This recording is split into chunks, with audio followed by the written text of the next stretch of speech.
Hello students, now today we are going to start next lecture of carbon and its compound। और इससे पहले जो lecture हमारा complete हुआ है उसमें हमने स्टार्ट कर दिया था IUPAC नोमेनक्लेचर। और IUPAC नोमेनक्लेचर का स्टार्टिंग पार्ट जो कि आगे के कंटेंट को स्टडी करने के लिए बहुत ज़रूरी है, आप एक बार उस कंटेंट को एक बार फिर से रिवाइज करें, ये मैं आपको एक बार फिर से सजेस्ट करूँगा। ठीक है, इससे जस्ट पहला जो लेक्चर था उसमें आप स्टडी कर चुके हो कि IUPAC नोमेनक्लेचर के लिए आपको मेन कार्बन चेन का सिलेक्शन करना है और उससे आप पता कर सकते हैं वर्ड रूट क्या लिया जाए। और उससे पहले वाला जो लेक्चर था उसमें मैंने आपको बताया था कि लॉन्गेस्ट कार्बन चेन का सिलेक्शन किस तरह से किया जाए। तो आपको अगर चेन सिलेक्शन में दिक्कत है तो आप उस लेक्चर को फिर से रिवाइज कर सकते हैं। वर्ड रूट सिलेक्शन के बाद आपको लगाना है इसमें सफिक्स, और सफिक्स का भी मैं आपको बता चुका हूं प्राइमरी सफिक्स का case, that in case of primary suffix you can add an, in or I depends on number of bond between the carbon atoms। अगर सिंगल बॉन्ड है तो आप इन लगाएंगे, डबल कहीं पर नजर आता है तो इन नजर आए इन लगाएंगे, और ट्रिपल आएगा तो आपको लगाना है आई, वाई इन। ठीक है, सेकेंडरी सफिक्स का केस हम बाद में स्टडी करेंगे जब हम फंक्शनल ग्रुप पढ़ेंगे कि फंक्शनल ग्रुप क्या होते हैं, कौन कौन से फंक्शनल ग्रुप हमें स्टडी करने हैं। फिर उन फंक्शनल ग्रुप को अगर हम चेन में लगा देंगे, कार्बन चेन में लगा देंगे तो नोमेनक्लेचर क्या बनना चाहिए, वो सारी चीजें हम बाद में स्टडी करेंगे। अब आज के इस लेक्चर में हमें स्टडी करना है कि हम कार्बन चेन में क्या लगा दें, प्रीफिक्स लगा दें। मींस नोमेनक्लेचर में प्रीफिक्स की जरूरत हमें कब होगी, प्रीफिक्स की रिक्वायरमेंट हमें कब होगी, और कौन कौन से प्रीफिक्स हमें इस कंटेंट में या अपने कंटेंट में कवर करने हैं। चलिए स्टूडेंट्स, तो बात करते हैं। लास्ट क्लास में आपको यह भी बताया जा चुका है कि आपको जो एग्जाम में कंपाउंड मिलेगा, जो स्ट्रक्चर मिलेगी, वो तीनों में से किसी भी फॉर्मेट में मिल सकती है। कि आपके पास कंडेंस्ड फॉर्मूला भी हो सकता है, आपके पास एक्सटेंडेड फॉर्मूला भी हो सकता है, एक्सपेंडेड फॉर्मूला भी हो सकता है जिसमें सारे बॉन्ड्स आपको नजर आए, या फिर कोई बॉन्ड लाइन स्ट्रक्चर भी हो सकती है। तो आपको मैं फिर से रिवाइज करवा देता हूं कि आपको अगर इस तरह की कोई बॉन्ड लाइन स्ट्रक्चर दी गई है या आपको इस तरह की स्ट्रक्चर दी गई है और आपको इसे कन्वर्ट करना है कार्बन और हाइड्रोजन के स्ट्रक्चर में, मींस एक्सपेंडेड स्ट्रक्चर में, तो आप कैसे कन्वर्ट करेंगे। तो इसके लिए मैंने आपको बताया था कि जहां पर भी आपको टर्मिनल नजर आता है वहां पर आप कार्बन लगा दें, जहां पर भी दो लाइंस ज्वाइन करती है वहां पर आप कार्बन अटैच कर सकते हैं। इस जगह भी आपको एक कार्बन लगाना है, यहाँ भी एक कार्बन लगाना है। मींस इस कंपाउंड में टोटल नंबर ऑफ कार्बन कितने होंगे, 4। और डबल लाइन इंडिकेट करती है कि इन दोनों कार्बन के बीच में कितने बॉन्ड होंगे, डबल बॉन्ड होंगे। सिमिलरली इस केस में एक कार्बन यहां होगा, एक यहां होगा, एक यहां होगा। टर्मिनल पोजीशन और लाइंस कहां पर कट कर रही हैं, ये इंटरसेक्ट पॉइंट, तो यहां पर भी एक कार्बन होगा, यहां पर भी एक कार्बन होगा, यहां पर भी एक कार्बन होगा, और यहां पर भी एक कार्बन होगा। अब क्या करना है, अब आपको एक कार्बन की वैलेंसी को कंप्लीट करना है। चूंकि ये हाइड्रोकार्बन है तो कार्बन लग जाने के बाद अब बचता है केवल हाइड्रोजन। तो हाइड्रोजन आप लगा दें, कार्बन की जो फ्री वैलेंसी है, कार्बन की कितनी वैलेंसी, 4। कार्बन कितने बॉन्ड बनाएगा, 4। तो जितने बन गए हैं वो देख लो, जो नहीं बने उन पर हाइड्रोजन लगा दो। इसने एक बॉन्ड बनाया हुआ है, 3 पर आप क्या लगा सकते हैं, हाइड्रोजन। इसने 3 बॉन्ड बनाए हुए हैं तो एक हाइड्रोजन, इसने भी 3 बॉन्ड बनाए हुए हैं तो एक हाइड्रोजन, इसने एक ही बॉन्ड बनाया हुआ है तो इसके पास कितने हाइड्रोजन होंगे, 3 हाइड्रोजन होंगे। सिमिलरली इस कार्बन के पास कोई हाइड्रोजन होगा, बिल्कुल नहीं होगा सर। केवल यहाँ पर जो भी टर्मिनल कार्बन सिंगल बॉन्ड से बॉन्डेड है उन पर आप 3-3 हाइड्रोजन लगा दीजिए। यहाँ पर 3 लगाइए, यहाँ पर 3 हाइड्रोजन लगाइए, यहाँ 3 लगाइए। इस केस में भी यहाँ पर आपको कितने हाइड्रोजन लगाने, 3 हाइड्रोजन। ठीक है, यहाँ पर भी आपको कितने हाइड्रोजन लगाने, 3 हाइड्रोजन लगाने। अब इन कार्बन पर कितने हाइड्रोजन आएंगे भाई, इन कार्बन पर कितने हाइड्रोजन आएंगे, एक कार्बन यहाँ भी होगा बच्चों। इन कार्बन पर कितने हाइड्रोजन आएंगे, इसमें 2 बॉन्ड बनाए हुए हैं, 2 हाइड्रोजन इस पर, 2 हाइड्रोजन इस पर, 2 हाइड्रोजन इस कार्बन से अटैच होंगे, 2 इस कार्बन से अटैच होंगे। और सेंटर वाला जो कार्बन है इससे कोई हाइड्रोजन अटैच नहीं होगा क्योंकि ये 4 बॉन्ड कंप्लीट कर चुका है।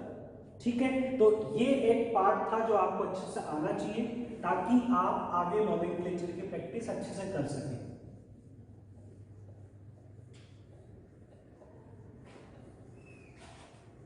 चलिए आगे बात करते हैं कि IUPAC नोमेनक्लेचर। चलिए अब हम IUPAC नोमेनक्लेचर कर पाएंगे। इसके साथ एक और एक्स्ट्रा कंटेंट मैं आप लोगों के साथ शेयर कर रहा हूँ कि कई बार कंपाउंड में आपको सेलेक्ट करने होते हैं टाइप ऑफ कार्बन, या आगे के कंटेंट को आपको स्टडी करने के लिए, ऑर्गेनिक केमिस्ट्री के कॉन्सेप्ट्स को समझने के लिए जो कार्बन कंपाउंड है या जो मॉलिक्यूल है उसके अंदर आप कार्बन को अलग अलग नाम से डिफाइन कर सकते हो, अलग अलग टाइप से डिफाइन कर सकते हो। कैसे कर सकते हो उस कॉन्सेप्ट को समझिएगा।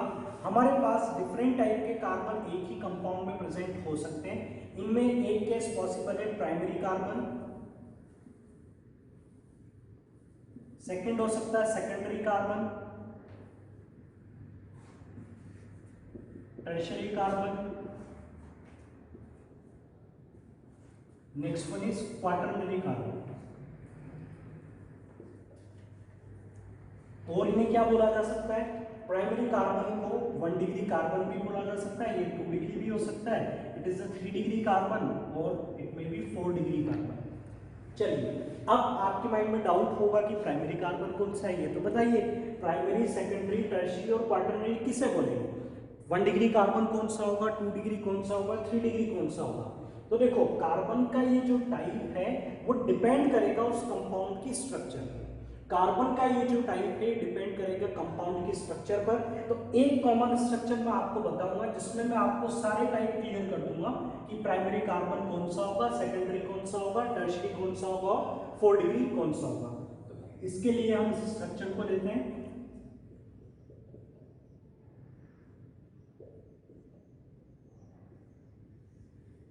ठीक है, अब ये कंपाउंड है, अब इसमें हाइड्रोजन कितने होंगे वो भी आप कंप्लीट कर दीजिए।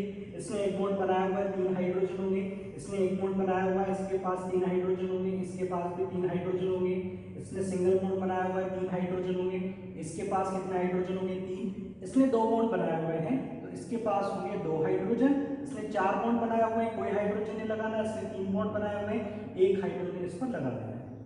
अब इनमें ढूंढना है कि प्राइमरी कार्बन कौन सा है, सेकेंडरी कौन सा है, क्योंकि रिएक्शन मैकेनिज्म या कई सारे इफेक्ट आपको स्टडी करने हैं तो आपको ये सारे कार्बन के टाइप भी आने चाहिए।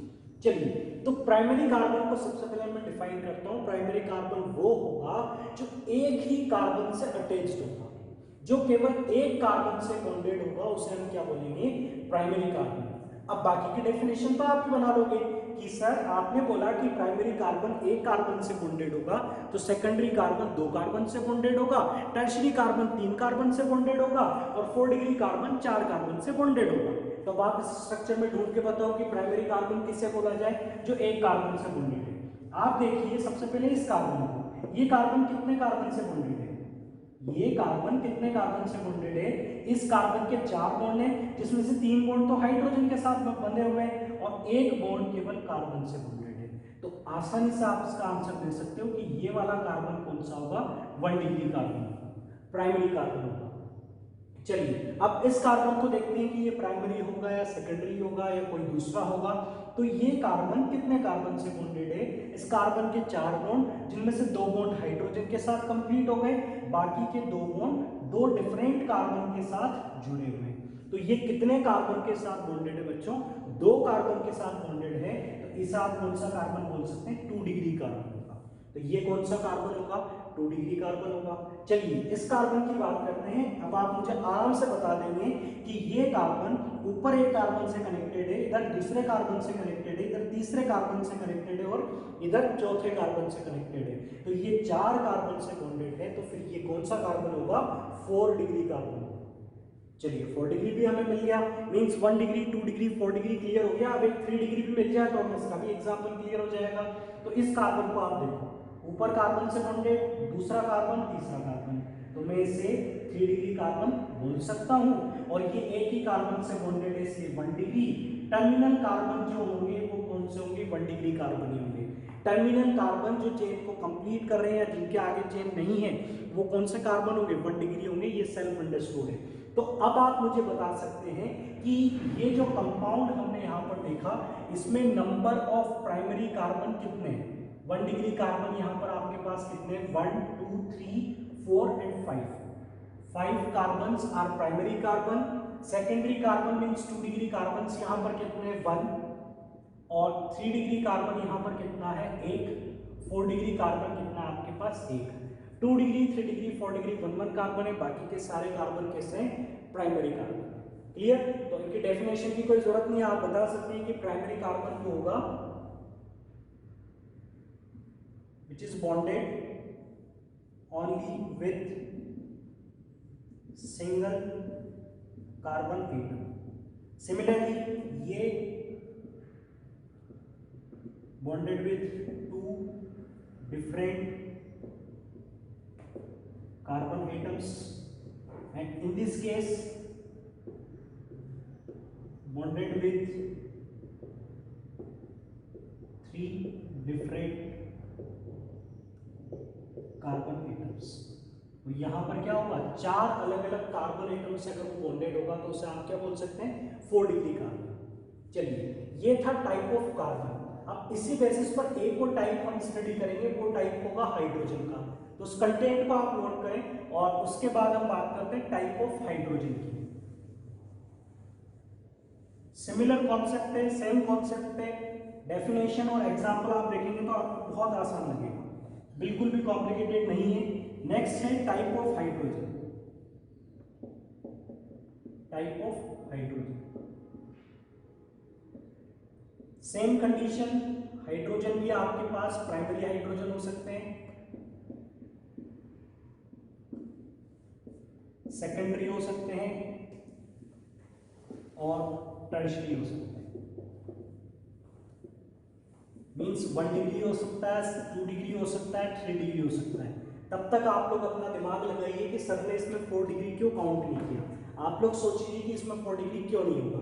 उससे पहले मैं आपको डेफिनेशन क्लियर करता हूं कि प्राइमरी हाइड्रोजन बच्चों उस हाइड्रोजन को कंसिडर करना है जो hydrogens which are bonded with primary carbon. उन हाइड्रोजन को प्राइमरी हाइड्रोजन कंसीडर करेंगे जो प्राइमरी कार्बन से बॉन्डेड होंगे। जो 1 डिग्री कार्बन पर जो हाइड्रोजन है उन्हें कौन सा हाइड्रोजन काउंट किया जाएगा, 1 डिग्री हाइड्रोजन काउंट किया जाएगा।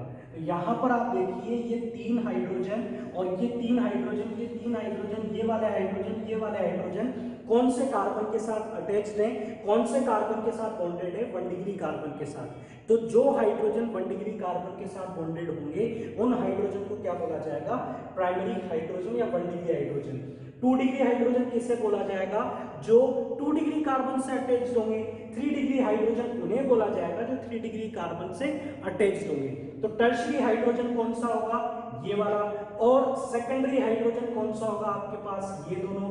अब आप लोग खुद सोचिए कि जो कार्बन 4 डिग्री होगा मतलब वो चारों तरफ 4 कार्बन से अटैच्ड होगा, तो इसके पास हाइड्रोजन से अटैच होने के चांसेस नहीं होंगे।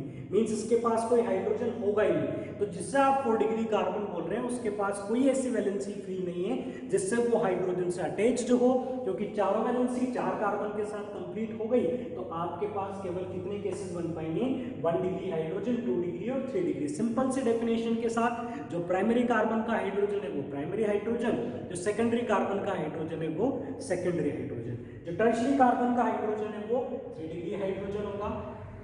चलिए अब हम बात करते हैं नोमेनक्लेचर की। तो नोमेनक्लेचर को हम कंटिन्यू करते हैं। स्ट्रक्चर हमने देख ली, चेन सिलेक्शन हमें आता है। अब हम प्रीफिक्स के साथ नोमेनक्लेचर के केसेस को देखेंगे जिसमें हमें कुछ ना कुछ प्रीफिक्स लगाना होगा, तो उससे पहले मैं आप लोगों को कुछ प्रीफिक्स का आइडिया दे देता हूं। प्रीफिक्स किसके लिए लिखा जाना होगा हमें, प्रीफिक्स किस पार्ट को रिप्रेजेंट करता है। प्रीफिक्स कार्बन कंपाउंड के उस पार्ट को रिप्रेजेंट करता है जो आपकी मेन कार्बन चेन में काउंट नहीं हुआ है। मेन कार्बन चेन क्या होती है भाई, ये तो अच्छे से आता है आप लोगों को कि जो लॉन्गेस्ट कार्बन चेन या जो आपके रूल्स को सेटिस्फाई करती है, या हम बोले कि प्लांट का स्टेम अगर आपने सेलेक्ट कर लिया तो उसके बाद रिमेनिंग पार्ट को आप क्या बोलेंगे, ब्रांचेस बोलेंगे।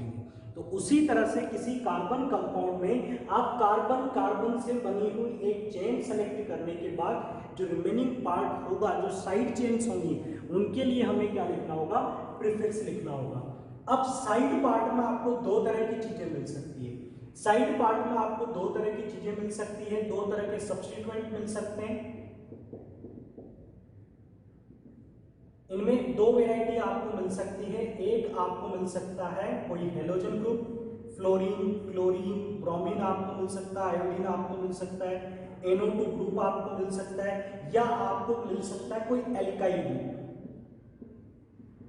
थोड़ा सा आप लोगों को अजीब लगेगा कि ये एक नई टर्म कौन सी आ गई। चलिए, ये तो सर ने जो लिखे ये तो हमने कहीं ना कहीं देखे, तो इतना ज्यादा हमें कुछ अलग नहीं लगा है। बट एल्काइल ग्रुप क्या है ये थोड़ा क्लियर हो तो फिर थोड़ा और अच्छे से समझ में आएगा। तो थोड़ा सा वेट कीजिए। सबसे पहले मैं आपको बता देता हूं कि अगर आपको साइड में कहीं पर फ्लोरीन नजर आता है तो उसके लिए आपको प्रीफिक्स लिखना है फ्लोरो। उसके लिए आपको प्रीफिक्स लिखना है फ्लोरो। क्लोरीन के लिए आपको प्रीफिक्स लिखना है क्लोरो, और ब्रोमीन के लिए आपको प्रीफिक्स लिखना है ब्रोमो, आयोडीन के लिए आपको लिखना है आयोडो, और NO2 के लिए आपको लिखना है नाइट्रो।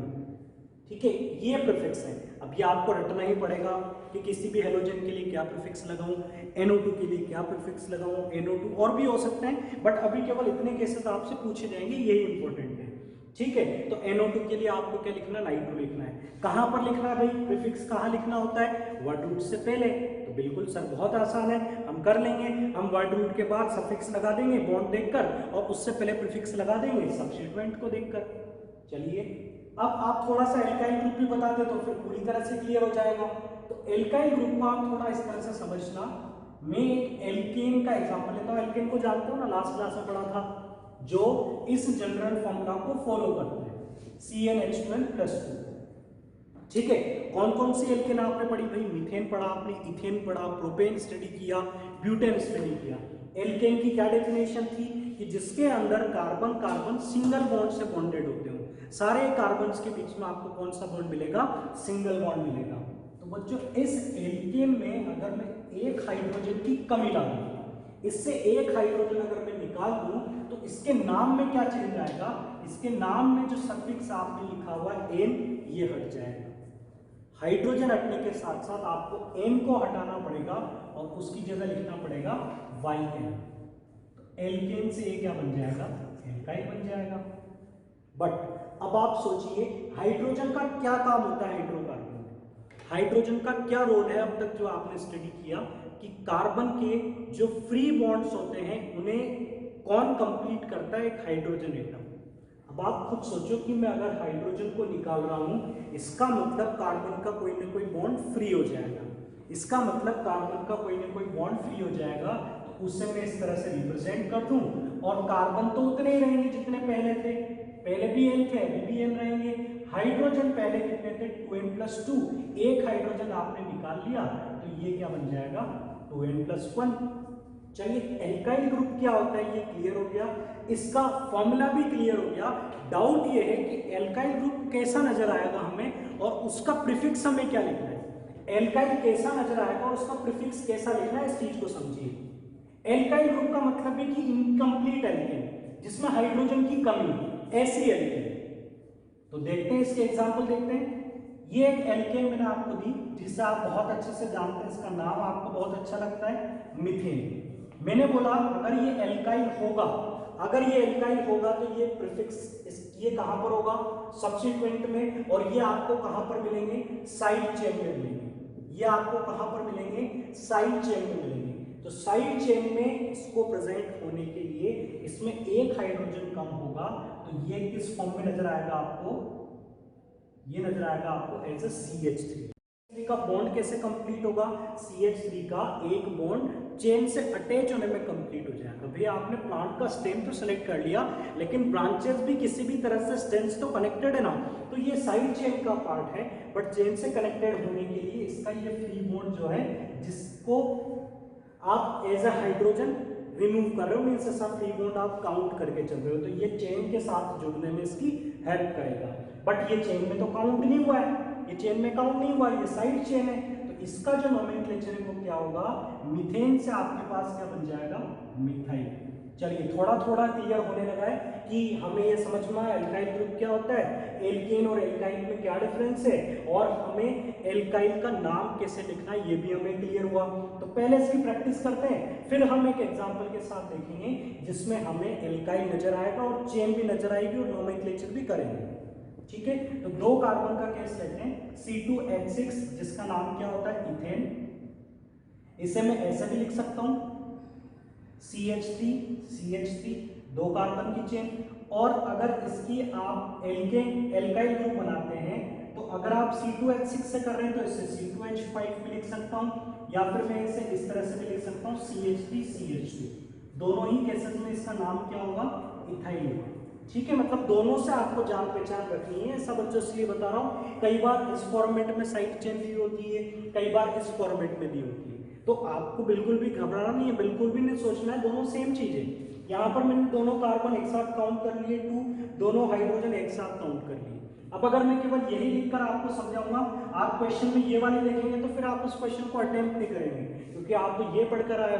तो मैंने अभी से आपको क्लियर कर दिया, देयर इज नो डिफरेंस, दोनों केसेस सेम है। ठीक, चलिए सर और केसेस बताइए एल्केन से एल्काइल के, ताकि और इनके अलावा कोई एग्जांपल आ जाए तो दिक्कत ना आए। चलिए 4 कार्बन का केस ले लीजिए, CH3 CH2 CH3, पहले 3 कार्बन का ले लेते हैं। ठीक है, 3 कार्बन और किस फॉर्मेट में हो सकता है, C3H8 हो सकता है। इसकी एल्काइल चेन बनेगी तो ये क्या हो सकता है कि इस कार्बन से हाइड्रोजन हटा दो, इसका एक बॉन्ड फ्री कर दो, या फिर सर आप ऐसे लिख दो C3H7। इसको हम प्रोपेन बोलते हैं, इसको अगर हम प्रोपेन बोलते हैं तो इसको हमें बोलना है प्रोपाइन। एक बार आप लोगों ने मुझे ये चीज भी बता दी, मतलब आप लोग समझ गए। चलिए 4 कार्बन का एक और केस ले लेते हैं, CH3 CH2 CH2 CH3, और इससे सर आप लिख सकते हो C4H10, इसमें से हाइड्रोजन कम कर दो, CH2 CH2 CH2 CH3। कोई जरूरी नहीं है, आप इससे भी कम कर सकते हो, इससे भी कम कर सकते हो। आगे केसेस पढ़ेंगे, आगे ऐसे भी केसेस आएंगे कि मान लो इससे हटा दो, इससे हटा दो, तो फिर क्या नेमिंग होगी, फिर कौन सी एल्काइल चेन बनेगी। अभी तो आप केवल टर्मिनल वाले कार्बन से हटा रहे हो, तो इस केस को दिमाग में रखना। इसके आंसर आपको बाद में मिलेंगे, उनके लिए किस तरह से हम नेमिंग करते हैं। ठीक है, तो यहां पर हम क्या करेंगे, अभी हम सिंपल साइड चेन ले रहे हैं, सिंपल वाली साइड चेन।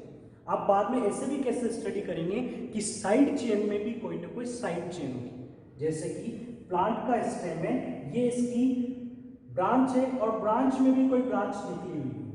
तो अभी आप केवल कौन सा केस स्टडी कर रहे हैं कि एक मेन कार्बन चेन है और उसमें केवल एक ही साइड चेन है, एक ही ब्रांच है। ठीक है, ब्रांच मीन्स सब ब्रांचेस के केस आएंगे, तब आप यहां से भी हाइड्रोजन हटा सकते हो, बट अभी उस केस को नहीं लेंगे, अदरवाइज आप कंफ्यूज हो जाएंगे। C4H10 से अगर एक हाइड्रोजन हटाएं तो ये बन जाएगा C4H9, इसे आप बोलते हैं ब्यूटेन, तो ये क्या बन जाएगा, ब्यूटाइन। चलिए, तो अब आप लोगों ने सोचना स्टार्ट किया होगा कि सर अगर एल्केन में ऐसा हो सकता है तो ऐसा एल्कीन में भी हो सकता है और ऐसा एल्काइन में भी हो सकता है। अगर मैं डबल बॉन्ड के कार्बन से हाइड्रोजन हटा दूं तो उनके अंदर भी क्या मैं YL लगा सकता हूं, आप लगा सकते हैं। ठीक है, एल्कीन से बन जाता है एल्किनाइल। ठीक है, जैसे एल्केन से एल्काइन बना, वैसे एल्कीन से भी एल्किनाइल बन जाता है, उससे भी आप हाइड्रोजन हटा सकते हो। बट अभी सिंपल केसेस हम स्टडी कर रहे हैं। ठीक है, बहुत सारा केसेस है, बहुत सारी कंडीशंस हैं, बट कंफ्यूजन बढ़ा देंगे और इतने केसेस आपसे एग्जाम में पूछे भी नहीं जाएंगे, बहुत सिंपल से केसेस पूछे जाएंगे। चलिए, अब हम 2 एग्जांपल यहां पर स्टडी करते हैं, CH3 CH3। एक केस बच्चों ये है और दूसरा केस है आपके पास CH3 CH2 CH।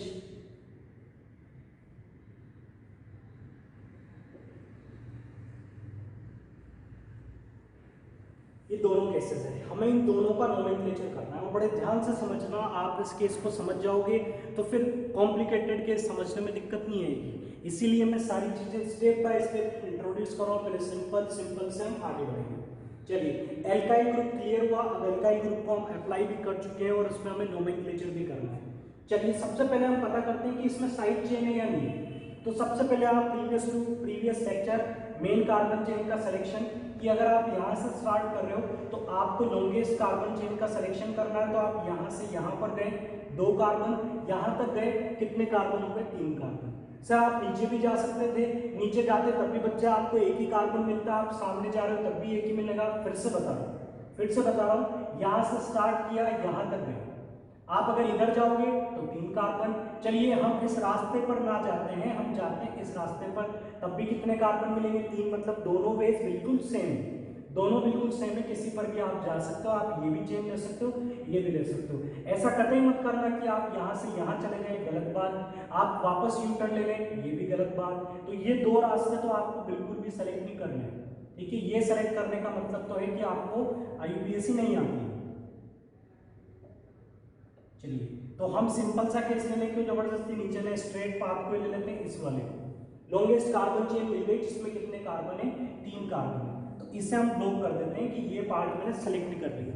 अब जो पार्ट आपने ब्लॉक कर दिया और ये पार्ट छूट गया, ये पार्ट यहाँ पर छूट गया, ये कैसा है, कार्बन का ग्रुप है और ये एक साइड में एल्केन चेन, लेकिन ये एक तरह से छूटी हुई है, तो इसे आप क्या बोलेंगे, एल्काइल बोलेंगे। और इसी का नाम हमें कहाँ पर लिखना पड़ेगा, एज अ प्रीफिक्स लिखना पड़ेगा। चलिए अब इसका नोमेनक्लेचर करते हैं। मेन कार्बन चेन में कितने कार्बन बच्चों, 3 कार्बन के लिए वर्ड रूट क्या होता है, प्रो। वर्ड रूट हमने लिखा। सफिक्स, इनमें कौन से बॉन्ड हैं, सारे कार्बन्स के बीच में आपको सिंगल बॉन्ड नजर आ रहा है, दोनों कार्बन्स में सिंगल बॉन्ड नजर आ रहा है, तो सफिक्स क्या आएगा, ANE। फंक्शनल ग्रुप है नहीं, इसलिए सेकेंडरी सफिक्स की हमें यहाँ पर जरूरत नहीं है। अब इसकी नेमिंग क्या होती है, इसको हम बहुत अच्छे से जानते हैं। अभी अभी आपने हमें बताया था कि CH3 ग्रुप को क्या बोला जाता है, मिथाइल बोला जाता है। इसे क्या बोला जाता है, मिथाइल बोला जाता है। तो इसकी नेमिंग में यहाँ पर आगे कर दूंगा मिथाइल। तो क्या नेमिंग हो गई इसकी, मिथाइल प्रोपेन। नेमिंग क्या हो गई इसकी, मिथाइल प्रोपेन। लेकिन बच्चों अभी ये नेमिंग थोड़ी इनकम्प्लीट है। इनकम्प्लीट इसलिए है कि कई बार, वैसे इस कंपाउंड में आपको कोई दिक्कत नहीं है, मिथाइल प्रोपेन में भी आपको एक बार ये केस बताता हूँ तो आपको क्लियर हो जाएगा। इसमें लॉन्गेस्ट कार्बन चेन का सिलेक्शन करो, यहाँ से आप स्टार्ट करते हो, 2 कार्बन हमने लिए, 3 कार्बन हो गए, 4 हो गए, 5 हो गए, 5 कार्बन की चेन मिल गई। सर और कुछ मत सोचो, यही लॉन्गेस्ट है और कोई दूसरी लॉन्गेस्ट नहीं है। बहुत आसान सा केस यहाँ पर लिखा हुआ है। अगर आप यहाँ से यहाँ पर जाके नीचे तो जाना बिल्कुल ही नहीं है, क्योंकि यहाँ पर तो 3 कार्बन के बाद कोई ऑप्शन ही नहीं बचता है। आप उधर चलते हो तो बहुत सारे ऑप्शंस हैं, तो आपको बेटर है कि स्ट्रेट पाथ में चलना चाहिए। चलिए, तो आपने इसे सेलेक्ट किया, आप पहले इसे ब्लॉक कर दें। अब इसकी नेमिंग करते हैं। तो मेन कार्बन चेन में कितने कार्बन है बच्चों, 5, 1 2 3 4 5 कार्बन है। तो फिर इसका नोमेनक्लेचर क्या होगा, 5 कार्बन के लिए आप क्या लिखेंगे, पेंट। वर्ड रूट क्या होगा, पेंट। सब में सिंगल बॉन्ड, तो सफिक्स क्या होगा, ANE। क्लियर। CH3 ग्रुप का नाम क्या होता है, पेंटेन। CH3 ग्रुप का नाम होता है मिथाइल। ये क्या हो गया, मिथाइल पेंटेन हो गया। ठीक है, एक थोड़ा सा चेंज करता हूं इस कंपाउंड में। इस कंपाउंड में एक और चेंज हम करते हैं। जो चीज मैं आपको बताने वाला हूं उससे आप अच्छे तरीके से समझें। CH3 CH2 CH3 सेम नजर आ रहे हैं दोनों कंपाउंड। इसमें चेन सेलेक्ट करें, 1 2 3 4 5 5 कार्बन की चेन ब्लॉक कर दिया। ब्लॉक करने के बाद 5 कार्बन है, वर्ड रूट लिख दिया, पेंट। सब में सिंगल बॉन्ड हमने लिख दिया N, और CH3 ग्रुप के लिए हमने आगे क्या लिख दिया, प्रीफिक्स लिख दिया मिथाइल। बट दोनों कंपाउंड दिख सेम रहे हैं, लेकिन आप अगर अच्छे से देखोगे तो इसमें जो मिथाइल है वो इस कार्बन पर है और इसमें जो मिथाइल है वो दूसरे कार्बन पर है।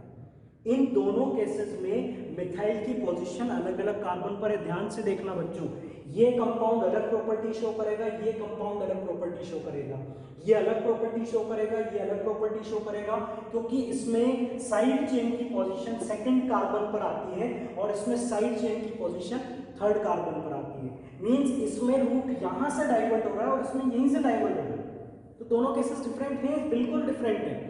अगर आप ग्रुप की पोजीशन चेंज कर दोगे, साइड चेन की पोजीशन चेंज कर दोगे तो कंपाउंड बदल जाएगा। तो दोनों अलग अलग कंपाउंड है। तो फिर आपके माइंड में डाउट आएगा। अगला डाउट ये है, अगली स्ट्रक्चर ये देखो, ये कॉमन डाउट्स है जो मैं डिस्कस कर रहा हूँ, इसके बाद कोई डाउट नहीं बचना चाहिए। ये 5 कार्बन की लॉन्गेस्ट कार्बन चेन हमने ब्लॉक कर दी, ये साइड चेन बच गई, तो ये भी अलग लगेगा। अब आप ध्यान से देखिए, दोनों केस बिल्कुल सेम है। सिमिलरिटी और ये डिफरेंस आसानी से हमें ऑब्जर्व नहीं होते, ठीक है। दोनों केसेस को देखिए, दोनों केसेस को देखिए। इसको अगर ऐसे घुमाकर उल्टी तरफ से रख दिया जाए तो ये सेम तो कंपाउंड है, ठीक है। इसमें आप इधर से काउंट कर रहे हो तो आपको सेकंड पोजीशन पर कोई साइड चेन नजर आती है। इसमें आप इधर से चल तो हम किधर से भी स्टार्ट कर सकते हैं, इधर से भी कर सकते हैं, इधर से भी कर सकते हैं। तो ये दोनों कंपाउंड जो मैंने ड्रॉ किए both are the completely same, और ये जो दो कंपाउंड मैंने ड्रॉ किए ये दोनों डिफरेंट हैं। इसकी नेमिंग में कहूंगा तो इसकी नेमिंग में भी क्या आ जाएगा, मिथाइल आ जाएगा और प्रोपेन आ जाएगा। बट यहां पर मैंने दोनों का नाम सेम लिखा तो कोई दिक्कत नहीं है, लेकिन अब आपका डाउट होना चाहिए कि सर फिर अगर दोनों कंपाउंड अलग अलग हैं तो फिर दोनों का नोमेनक्लेचर तो सेम होना ही नहीं चाहिए। दो अलग अलग कंपाउंड का अगर नाम एक ही आ रहा है तो फिर आईयूपीएसी ने क्या किया, आईयूपीएसी तो ऐसा सिस्टम है ना जो हर कंपाउंड का एक यूनिक नेम बनाकर आपको देती है, तो फिर तो कुछ ना कुछ रूल है जो हम यहाँ पर भूल रहे हैं। कोई ऐसा रूल है जिसे हमने स्किप कर दिया, और वो रूल है बच्चों नंबरिंग। आपने जो मेन कार्बन चेन सेलेक्ट की है आपको उस चेन में नंबरिंग करनी होगी, उन कार्बन्स को एक पर्टिकुलर पोजीशन असाइन करनी होगी। तो नंबरिंग करना सीखते हैं। पहले नंबरिंग करना आपको प्रीवियस लेक्चर में मैंने आपको बता दिया कि आप चेन सेलेक्ट करने के बाद उसकी नंबरिंग किस तरह से करें। नंबरिंग वाला लेक्चर अगर आपको डाउट है, नंबरिंग नहीं आती है, तो आप इन केसेस को अटेम्प्ट करने से पहले उस लेक्चर को फिर से रिवाइज करें। नंबरिंग के लिए मैंने आपको बताया था कि हमें जो चेन आप सेलेक्ट करते हैं उससे नंबर असाइन करने हैं, उसे 1 2 3 4 5 आपको असाइन करना है। लेकिन उसे असाइन करने के दो तरीके होते हैं, या तो हम इस तरफ से काउंटिंग स्टार्ट करें या फिर हम इस तरफ से स्टार्ट करें। या तो हम इधर से 1 2 3 4 5 चलें या इस तरफ से चलें। हमें उधर से चलना है जिस तरफ से ब्रांच नजदीक हो, हमें उस तरफ से चलना है जिस तरफ से ब्रांच पहले आ जाए। तो चलिए हम दोनों केसेस में आप नंबरिंग करते हैं। इस वाले केस में अगर आप नंबरिंग करते हो, इस वाले केस में अगर आप नंबरिंग करते हो तो आप इस साइड से करोगे तो 1 2 3 4 5 ये होगा, और उस साइड से करते हो 1 2 3 4 5 ये होगा। अगर इस साइड से करता हूं तो मुझे ब्रांच मिलती है सेकंड कार्बन पर, और उस साइड से नंबरिंग करता हूं तो मुझे ब्रांच मिलती है फोर्थ कार्बन पर। तो दोनों में से कौन सी नंबरिंग सही है, ये वाली। ये नंबरिंग मेरी बिल्कुल गलत होगी, मतलब 4 नंबर से असाइन करना गलत है। रूल क्या है, रूल के अकॉर्डिंग चले तो नेमिंग मैच नहीं होगी, ठीक है। डिफरेंट कंपाउंड की डिफरेंट नेमिंग आएंगी और सेम कंपाउंड की नेमिंग बिल्कुल सेम बनेगी अगर आप रूल्स फॉलो करेंगे। तो रूल ये है, आप दोनों साइड से अप्रोच करें, जिधर से ब्रांच पहले आ जाए उधर से आप नंबरिंग कंफर्म करें। तो ये बिल्कुल सही और ये बिल्कुल गलत। अब इस नंबरिंग का क्या रोल है, इसका रोल ही है कंपाउंड में डिफरेंस क्रिएट करने के लिए। यहाँ पर ये जो मिथाइल है ये सेकंड नंबर के कार्बन पर है, इसलिए यहाँ पर आप क्या लिख देंगे 2 मिथाइल प्रोपेन। यहाँ पर आप क्या लिख देंगे, सॉरी 2 मिथाइल पेंटेन। यहाँ पर आप क्या लिख देंगे 2 मिथाइल पेंटेन, ठीक है। सिमिलरली यहाँ पर भी आप चाहे नंबरिंग इधर से करें तब भी सेकंड आएगा, इधर से करें तब भी सेकंड आएगा, तो 2 मिथाइल प्रोपेन आप इसे लिख सकते हैं, कोई दिक्कत नहीं। मतलब ये केस तो चलो कोई प्रॉब्लम क्रिएट नहीं कर रहा है, बट ये केस प्रॉब्लम क्रिएट कर रहे थे, तो क्या इनका सॉल्यूशन निकल रहा है, नहीं निकल रहा। आप इसमें नंबरिंग करें, अगर इधर से करेंगे 1 2 3 4 5, आप इस तरफ से करेंगे 1 2 3 4 5। इस केस में भी नंबर 3 आया है और इस केस में भी नंबर 3 आया है इस कार्बन का जिस पर साइड चेन लगी हुई है। तो ये केस भी सही है, ये केस भी सही है। और इसकी नेमिंग क्या हो जाएगी, थर्ड कार्बन पर मिथाइल है 3 मिथाइल पेंटेन। अब आप देख सकते हैं कि दोनों की जो नेमिंग है वो भी डिफरेंट है। आप चाहो तो रिवर्स करके देखो, आप इसको वापस से कंपाउंड बनाकर देखो, तो आप इसी स्ट्रक्चर को ड्रॉ करोगे, और इससे अगर आप कंपाउंड बनाओगे तो आप ये स्ट्रक्चर ड्रॉ करोगे। बट अगर आप 2 और 3 नहीं लगाओगे तो फिर तो कंफ्यूजन है। हो सकता है आप मिथाइल पेंटेन को लेकर वो स्ट्रक्चर भी बना दो, और हो सकता है ये स्ट्रक्चर भी बना दो। अब इसको देखते हैं, इसको देखते हैं, इसको देखें कि कंपाउंड सेम है। सर ये प्रूफ करके दिखाओ कि दोनों में नेमिंग सेम आती है या डिफरेंट आती है। इस वाले पार्ट को मैं बता देता हूं, ठीक है। तो उसकी भी नेमिंग करके देखिए, रूल के अकॉर्डिंग चलिएगा। यहां से अगर आप नंबरिंग करते हैं 1 2 3 4 5, यहां से करते हैं तो क्या होगा 1 2 3 4 5। साइड चेन वाला कार्बन ये है, इस कार्बन की पोजीशन हमें देखनी है। इधर से नंबरिंग की तो इस कार्बन की पोजीशन थी 4th, मतलब साइड चेन की पोजीशन 4 है। इस तरफ से करते हो तो साइड चेन की पोजीशन कितनी आ रही है 2 आ रही है। कौन सा केस करेक्ट होगा, जिसमें लोवेस्ट नंबर असाइन हो रहा है, ये केस सही है और ये केस गलत है। तो ये वाला जो नंबरिंग पैटर्न आपने बनाया ये पैटर्न तो गलत हो गया, ठीक है। तो नंबर फाइनल हो गया। अब आप मिथाइल के आगे उसकी पोजीशन लगा दें 2 मिथाइल प्रोपेन। इसकी पोजीशन आपने लगा दी 2 मिथाइल प्रोपेन, ठीक है। अब आप देख सकते हैं कि इस कंपाउंड का नाम और इस कंपाउंड का नाम बिल्कुल सेम आ रहा है, और मैं आपको पहले बोल चुका था दोनों कंपाउंड बिल्कुल सेम है। इस तरह से आपको एक चीज क्लियर हो गई, ये कॉन्सेप्ट क्लियर हो गया कि साइड चेन के लिए प्रीफिक्स कैसे लगाना है, कंपाउंड में कैसे डिफरेंस आ सकते हैं, कैसे लॉन्गेस्ट कार्बन चेन आपको सेलेक्ट करनी है। चलिए ये आप कॉन्सेप्ट समझ गए।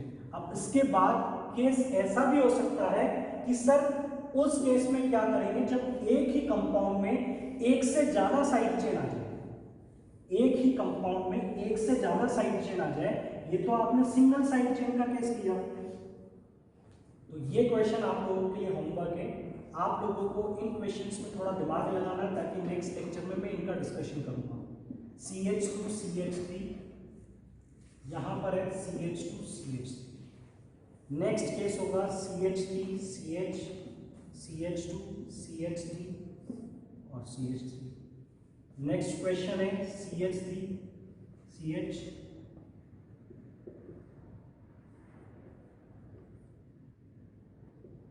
CH3 CH2 CH,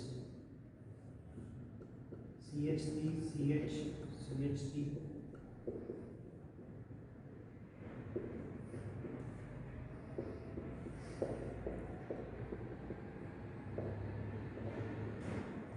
आप इन कंपाउंड्स के नोमेनक्लेचर की प्रैक्टिस करें। नेक्स्ट क्लास, नेक्स्ट लेक्चर जो होगा उसमें हम पहले इन सारे क्वेश्चंस के आंसर देखेंगे कि क्या क्या पॉसिबिलिटी है। देखो केसेस डिफरेंट है तो ऑब्वियस सी बात है कि कुछ नए रूल में इंट्रोड्यूस करूंगा, और मैंने आपको स्टार्टिंग से बोला है कि आप हर रूल को किसी न किसी केस के साथ स्टडी करेंगे। मैं अलग से कोई रूल आपको हाईलाइट नहीं करवा रहा हूँ कि रूल नंबर 1 हो गया, रूल नंबर 2 हो गया, बट जो केसेस मैं ले रहा हूँ उनका सीक्वेंस आपके रूल्स को क्लियर करता हुआ चलेगा।